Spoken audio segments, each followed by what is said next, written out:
النهاردة هنتكلم في موضوع واجع قلوب شباب وبنات كتير، موضوع الجواز في زمن الغلا.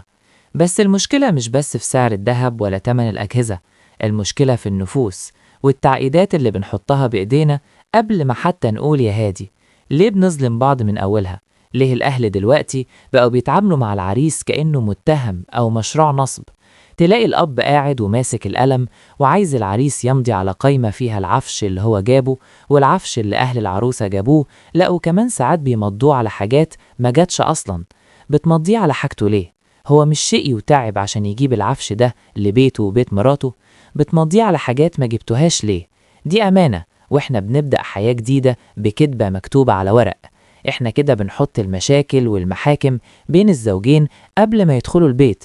بدل ما العريس يدخل بيته وهو حاسس بالاحتواء، بيدخل وهو حاسس إنه مضى على شيكات وممكن يترمي في السجن في أي لحظة. ده جواز ده ولا كمين؟ تعالوا نشوف أيام النبي صلى الله عليه وسلم كانت ماشية إزاي. ياريتنا نرجع للبساطة ونعرف إن البركة مش في كتر العفش، البركة في المودة. سيدنا النبي قال: أعظمهن بركة أيسرهن مؤونة.